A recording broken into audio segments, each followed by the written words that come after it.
Ladies and gents, welcome back. My name is Wasmatic, and if you're new here, please think about subscribing, joining the channel, as this is one in a series of vast number of guides I'm producing to help people get into, very quickly, a fairly complex game of Dual Universe. So hit that subscribe button, stay informed, and also stay tuned because very soon I'm giving away a beta key for 12 months worth of access. So today I'm going to follow up on the two videos that we covered looking at the basic tools and the keybinds, and then the video that we had on mining. If you haven't seen those, I'm going to put a link to the playlist in the top right so you can go and have a look at those as well. This is following on pretty much from the mining video. So what we're going to look at today is how to start getting into the process of industrialization.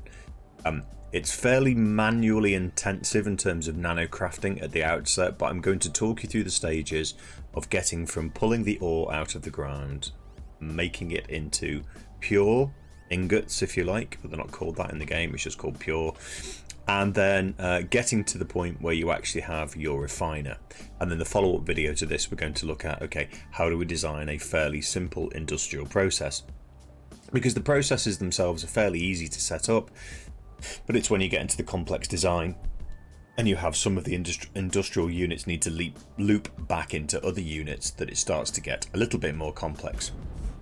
And one of my colleagues in the Empire, our organisation that I'm a member of, and in the government of the Empire, he showed me a map to the design of the Empire's ammunition factory a few days ago, and my goodness, it's a doozy. It's a real doozy, and you do need to. They've planned it out. It's so good. Anyway, let's get started with the basics. So you've been mining, and you have your ore. Something's running. What's running? Stop. What else is running? Everything's running. Things are running. Why are things running? I can hear them. There we go. Stop. Right. That's better. Get rid of that noise.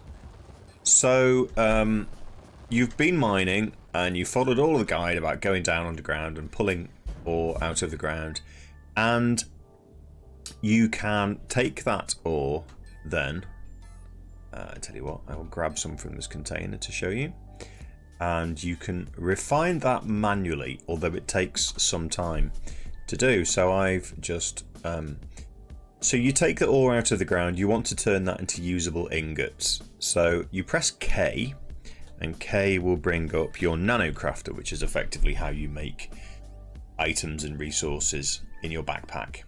And what we're looking at here is we want to make some materials, and you want to make refined materials because this is refining the ore, and then you want pure, so just the pure resources themselves. So what we're looking at when we start out, we will be using basic pure material. You might have gathered some uncommon if you've been surface mining or you've gone deep enough to get some tier 2, but for now we're just going to focus on basic pure material. You drop that down, and I've just pulled some quartz out of the container here, and the quartz makes silicon. So you click on that. Again, this is all done in your backpack. It's fairly labor intensive. Now I'm going to show you how to queue, so I'm just going to make one of this item and then I'm going to queue it all the way down here to show you. So you can do this, you can put multiple things in the queue for production in your backpack. So if I just click one, that started to make it, click another, click another, click another. I can actually just put as many as I like in there. And that's how you craft in your backpack. And it's telling me I've got missing ingredients because I'm trying to make more items than I have resources for. You'll see that ticking down, so I have 520 litres of quartz, and every time it crafts something, it'll drop down again, drop down again. When we get to here, it's going to tell me that I don't have enough to make 8. There we go. So production stops. So what you can do is click on that and it will tell you what's missing. If this is a more complex item you're making with multiple components and parts in, that little arrow there is very handy. It will tell you which bits are stopping it being produced. But for now, there's only one resource that we're using, and it's quartz. So we close that down and then just tick that down until the red warning goes away. So okay, we can make 6. Make 6. There we go. So that is the manual process of crafting. But what we're going to look at is how do you go from crafting items manually in your backpack to getting on the first rung of the ladder in terms of industry and working your way up to automated refinery. So doing what we're doing here, but doing it in an industrial unit so you can go away and do something else. I mean, you can still go away and do something else, but you're carrying the resources. And I have this lovely large container here, which I'm going to use to show you how to make the good stuff. So, ignore all of these for now. What we need to get to is go back, press K, go back into your Nanocrafter, and say, I want to get the automation of what I'm doing here, or what's just finished. So I need a refiner. So look for a refiner. Now the first level refiner item you can get is an M, which is a medium. It's the first lowest level refiner. And you click on that and you can see here, whoa, we've got a whole bunch of resources that we need to make. But it's okay because these are all quite low level. Now I'm not actually going to craft these for you because that would make the video far too long. But I will show you how to make these. All of these items, because they're basic, can be made in your backpack. Okay, so that's what we need to make this refiner here. So to make one of these, we need these. So, okay, fine. So how do I then assemble that? And then we look down at the bottom of this screen here and it says it's craftable in an assembly line M. Okay, so we can make the components in our backpack, but we can't actually make this refinery in our backpack. So we need to make an assembly line M, and this is how the process of finding out how to make things in Dual Universe works. So we need an assembly line M. We come back to the recipes here. Make sure that this Nanocrafter only box is unticked when you do this, and search for assembly. Lo and behold, there it is, assembly line M. So we click on that, and here we go again. Right, all of these components are basic, which means you can make these in your backpack. If I was to click on that, you can see that you can make the components in your backpack. But look, to make an assembly line M, we need another assembly line M or an assembly line S. So we're starting to drill down into a chain of events that we need to lead to get us to the point where we can make a refinery. So, assembly line S, let's click on that. There we go. So now we can see, again, all of these components are basic, but this now here can be made in your Nanocrafter, your backpack. So that's where you start. So the journey of getting to a refinery is a very manual process to start with. You start with the assembly line S. The assembly line S will then make the assembly line M, and that will then make you the refinery M. Okay, so we're back at the assembly line S, and we'll look at this and say, I need steel. What do I need to make steel? So basically this is, and if you look up here on where it says assembly line S in white text, if you drill down, it gives you a brilliant way to drill back again, to move back up. So you can click through and say, okay, so these basic power systems, I need to make some basic connectors, and I need to make this ALFE alloy. Okay, so what does that mean? That means I need to make some aluminium and I need to make some iron. So again, it's a process of taking the ore that you've crafted. I can't do it in here to show you, but look at ALFE alloy. Here you go. So we need aluminium and iron. I don't know if I have any of that in here. So this is where you start to drill down and say, okay, I need to make some ALFE alloy. I need to go away and gather some bauxite to make aluminium and some hematite to make iron. So off you go and you go gathering or crafting, whatever else you do. This is how you then do this very manual process. And eventually you'll go through, you will make this, which is the assembly line S. And then to get to the refiner, because remember that's where we're trying to get to, you then do the same process, but now you're making the assembly line M. This one here, sorry. You need to make that in the assembly line S. So this is where your industrial journey starts. To be able to craft the assembly line M in the assembly line S, you need two containers, and this is why I will show you. So if I go into build mode now, press B, you need a container that feeds into the process. If I press 9, I can move this around. So let's just put this here. There you go. And then you press tool number 6, which is the linking tool. You press that. Just ignore that. Sorry, let's remove that. It shouldn't be there. Let's ignore those as well. I don't want these here for this lesson. Press 6 and you say, okay, you click on that first and you say, I want that to put resources into there. Okay. You can then have, you have more links, so you could say, I want this to feed that or that or that. You can have more outputs from a container, but a manufacturing unit can only have one output, and I think it has 5 inputs. That's important to remember. So we've now got the container, and then if we go back to this, so what does the assembly line S need? Whoops. It needs basic screws, basic power systems, a basic mobile panel, and a basic reinforced frame. So these you're going to make manually, and that's a bit of a time sink. It does take quite some time, but as you start to level your talents and skills, you'll get quicker. But once you've got past the stages of nanocrafting, you very, very rarely touch them again when you're an industrial magnet, which I'm not.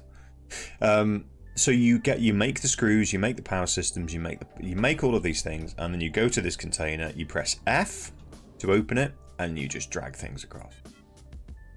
Drag all of so these are the screws and the panels. Imagine you're dragging those across into this container. So that's feeding this machine to make us this. So we need to make one of these, which is the assembly line M, and we're making it in the assembly line S. The next tool that you need is an output tool. So this is a container which is going to take the output from this factory. So again, it's not connected. Press 6 for the linking tool. We want that to output to here. There, done. And these lines, if you look closely, will show you the flow. So that's the flow going out from there. This is the flow going in. So that's how you identify the inputs and the outputs.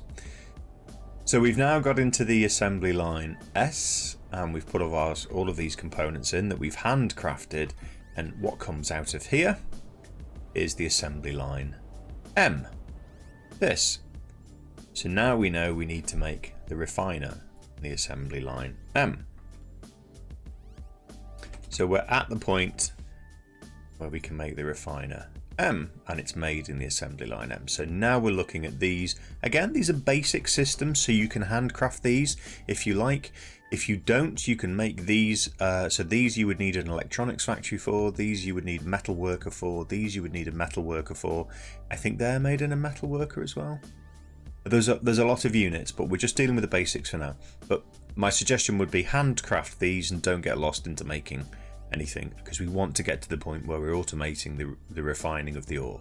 Okay, so again, you make these items, go down and see what resources you need, and you can drill down all the way down and drill back up again here. So it's really intuitive, really good crafting system. And then you need to have a container that feeds the assembly line M. So again, you can have any container you like. For convenience, I mean, I could use this one here and say, okay, that is going to feed there, but I tend to keep my things compartmentalized in the factory as best I can, unless I'm transiting from one section to the next. So I'm going to use this, click on that, make the connection. That's the input. So now you can see here you've got the input, and if you keep your linkage tool open, it will tell you. You can see that's turn the light off. You can see that it's container S11, and that's feeding assembly line M number 15. That's assembly line M number 15, and that is container S11. So there we go. So you've made your assembly line S, you've handcrafted all the components, you've handcrafted all the components and made the assembly line M, S and M. Don't ask. So inputs to that factory to make the S assembly line to make the M assembly line, and then in the M assembly line again you can hand make the components to make the refiner. Okay, so now this is where I'm going. I hope that's been clear. If not, just leave me a question in the comments below. I'll answer any questions. What you also might need to know is that you can only build a factory once you have a static core.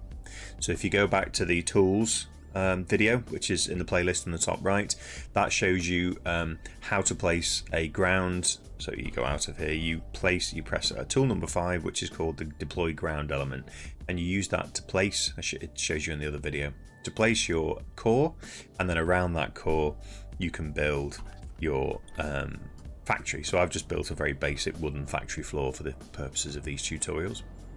So there we go. So we've made the refiner. Now how do we get the refiner to do the ore stuff? Well, again, it's really simple, and I'm going to show you this and build it as I go along. So we've made the refiner. Let me pick that up.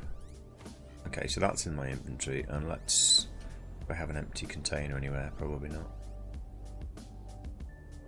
Right, we'll park that for now. How to place your factory elements. So you want to place the refiner. So this is tool number 1, which is the deploy element tool. And what you need to do is press I to go into your inventory, and you drag the refiner onto this mini menu here. There you go. And that's now not selected, so roll the mouse wheel up, and now we have it. I actually prefer my factory. Yeah, I'll do it that way around. There we go. So you've made your refiner, you've made your assembly line S and M. And okay, bang, down goes the refiner. So now this is the part where you're going to automate your process of refining the ore. So you need a container. Now I have actually put in here some resources, some coal and bauxite and whatnot. Netron that needs, oh, and hematite, I'll do that. So that's a large container. So now, same principle, press 6, bring up the linking tool, put that tool straight into your refiner, and then you need an output. So I'm going to move this, so I'm going to press tool 9, which is to move element, click on it and just move it over here. There you go. Okay. And then we just tool number 6 again, you say that is the output to that container. So here's the good stuff. Let's get out of build mode. So when I walk over to this and I press F now, it will bring up the automation. This is the start of the industry. Same menus that you have when you're looking at the Nanocrafter, except the only recipes you can see in here are those that can be made in the refiner.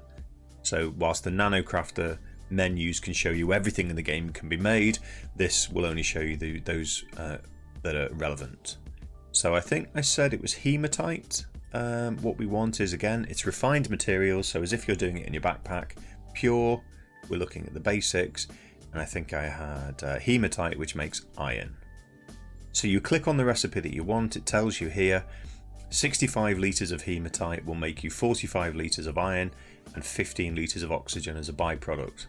Don't dismiss the byproducts, you will need those in the manufacturing process further on, and that's when it gets really interesting. So you click apply on the manufacturing unit, and that is now, hey, we're ready to produce. So just check your containers on the left here.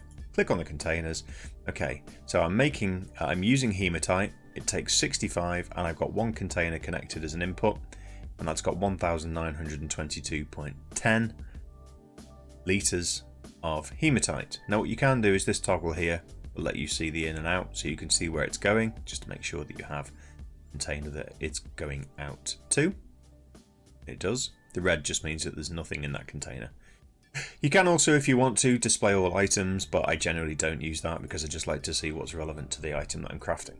So you've selected your recipe, you've checked your containers to make sure you have all the resources you need to craft, in this case refine, and then you go to production, and there's a number of different ways you can use the production screen, and for the most part I use run. So basically that means if I click start now and that is selected, that will just continue to run until all the resources are gone.